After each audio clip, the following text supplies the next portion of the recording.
नमस्कार, मैं हूं गीतिका नरोला। ट्रैक्टर जंक्शन के साप्ताहिक बुलेटिन में आपका स्वागत है। आइए नज़र डालते हैं इस सप्ताह की कुछ खास खबरों पर। सबसे पहले बात करते हैं गरीब कल्याण योजना की। इस योजना में प्रवासी मजदूरों को उनके जिले में ही रोजगार उपलब्ध कराया जाएगा।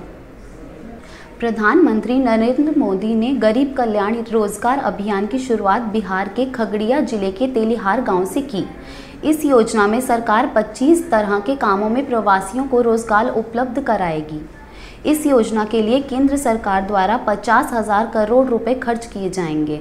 इस योजना के अंतर्गत हर जिले के 25,000 प्रवासी मजदूरों को रोजगार दिए जाने की तैयारी है। यह योजना देश के 6 राज्यों के 116 जिलों में चलाई जाएगी। इसमें सबसे अधिक बिहार के 32 जिलों को शामिल किया गया है। अब बात करते हैं मेरा पानी मेरी विरासत योजना की। इस योजना के अंतर्गत बागवानी अपनाने वाले किसानों को 30,000 रुपये का अनुदान दिया जाएगा। देश में जल के अत्यधिक दोहन से प्रतिवर्ष भूमि में जलस्तर गिरता जा रहा है। गिरते जलस्तर के कारण कृषि के लिए पर्याप्त मात्रा में पानी किसानों को नहीं मिल पा रहा है। ऐसे हालातों में हरियाणा सरकार की मेरा पानी मेरी विरासत योजना रंग लाने लगी है। गिरते जलस्तर को देखते हुए हरियाणा के मुख्यमंत्री मनोहर लाल खट्टर ने किसानों से क्षेत्र में धान की खेती नहीं करने का आह्वान किया है।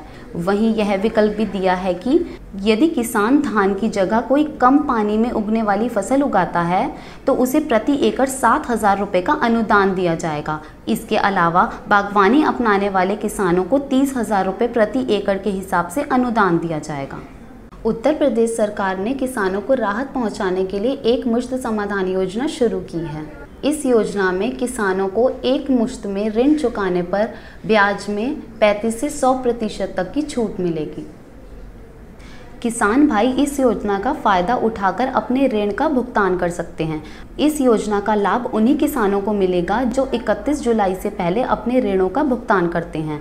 इसके बाद किसान को इस छूट का लाभ नहीं मिल पाएगा। तो किसान भाई मौके का फ़ायदा उठाते हुए ऋण का एक मुश्त भुगतान कर मिल रही छूट का फ़ायदा उठा सकते हैं। इस योजना के तहत किसानों को लिए गए ऋण का एक मुश्त भुगतान करने पर छूट दी जाती है। यह छूट 35% से 100% तक की दी जा सकती है।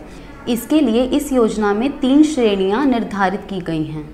सरकार ने रबी फसल की समर्थन मूल्य पर खरीद की तिथि को आगे बढ़ा दिया है। अब किसान भाई अपनी फसल चना, मूंग और सरसों को 30 जून तक बेच सकते हैं। कोरोना वायरस संक्रमण के चलते इस साल रबी की फसल की खरीद देर से शुरू हुई है। इसके बाद बारिश शुरू होने से किसान खरीफ की फसल की बुवाई में लग गए हैं। इसका परिणाम यह हुआ है कि किसान फसल बेचने से वंचित रह गए। इन सब बातों पर ध्यान देते हुए मध्य प्रदेश के किसान कल्याण तथा कृषि विकास मंत्री कमल पटेल ने निर्देश दिया है कि चना, मसूर व सरसों की खरीद 30 जून तक होगी। मानसून का इंतज़ार अब खत्म होने वाला है। जल्द ही देश के ज़्यादातर हिस्सों में मानसून सक्रिय हो जाएगा। अब जल्द ही देश के विभिन्न हिस्सों में मानसून सक्रिय हो जाएगा। इसके संकेत हाल ही में दिल्ली, उत्तर प्रदेश, उत्तरी पंजाब, पूर्वी राजस्थान, बिहार सहित देश के अन्य इलाकों में हुई बारिश से मिल रहे हैं। मौसम विभाग ने पहले ही मानसून के तय समय से पहले पहुंचने की संभावना जताई थी। वह बिल्कुल सटीक बैठ रही है। इन दिनों देश के विभिन्न हिस्सों में कहीं हल्की तो कहीं मध्यम से लेकर भारी बारिश तक दिखाई दे रही है। किसान भाई खरीफ की फसलों के साथ अन्य सब्जियां उगाकर अधिक धन कमा सकते हैं।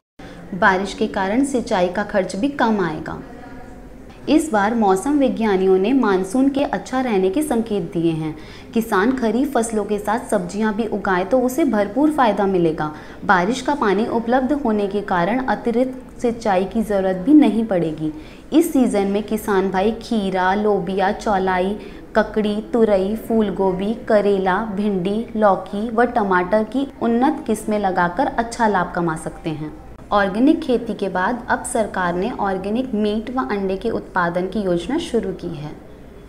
पशुपालन से जुड़े किसानों के लाभ के लिए केंद्र सरकार पशु नस्ल सुधार पर बड़े स्तर पर योजना शुरू करने जा रही है।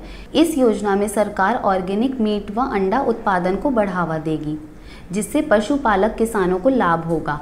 इस योजना के तहत ग्रामीण क्षेत्र के करीब 35 लाख लोगों को रोजगार दिया जाएगा। किसान भाइयों, ये थी इस सप्ताह की कुछ खास खबरें। इनकी पूरी जानकारी आप हमारी वेबसाइट और मोबाइल ऐप पर देख सकते हैं। दोनों के लिंक नीचे दिए हुए हैं। ट्रैक्टर जंक्शन के साथ जुड़े रहने के लिए धन्यवाद।